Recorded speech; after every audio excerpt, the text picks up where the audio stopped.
আসসালামু আলাইকুম। ঈদ মোবারক। সবাই কেমন আছেন? আশা করি সবাই ভালো আছেন। ঈদের একটা মজার খাবার হলো বোরহানি। আর আমার ঈদ হবে বোরহানি ছাড়া সেটা তো কখনোই না। তাই আজকে বসেই গেলাম বোরহানি করতে। প্রথমেই আমার যন্ত্র নিয়ে বসে গেলাম, মানে পাটার পুতা, তাতে পিষতে হবে। এখানে কাঁচামরিচ, পুদিনা পাতা আর ধনে পাতা ছিল। তারপরে আমি জিরাটা ভেজে নিয়েছি, এখানে জিরাটা একটু বেটে নেব। আপনারা চাইলে সাদা গোলমরিচও দিতে পারেন জিরার সাথে। আমি একটু ঝাঁজ পছন্দ করি না, কারণ আমার বাচ্চারাও এটা খাবে। এই জন্য আমি ঝাঁজের কোনো কিছুই দেইনি। এখানে আমি সাদা সাদা সরিষা আমি ইউজ করিনি। সব কিছু কিন্তু ভালো করে আমি পিষে নিয়েছি। এখানে আমি 2 লিটারের মতো আমার দই ছিল। আপনারা যে কোনো ভালো দই নিতে পারেন, এটা টক দই।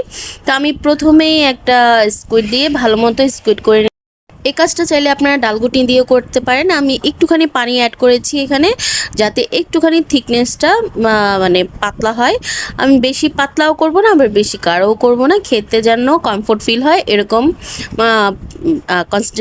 কনসিস্টেন্সি রাখবো। তো আমি এখানে দিয়ে দিলাম প্রথমে লবণ, তারপরে দিয়ে দেবো এখানে চিনি, তারপরে দেবো বিট লবণ, তারপরে এখানে আমি একটু সস ইউজ করব, টমেটো সস। তারপরে আমি সে মশলাটা আমি দিয়ে দেব। তো এইখানে আমি সব কিছু দিয়ে সুন্দর করে আগে আমি নেড়ে নেব। নাড়াটা যত ভালো হবে আপনার বোরহানি কিন্তু তত ভালো হবে।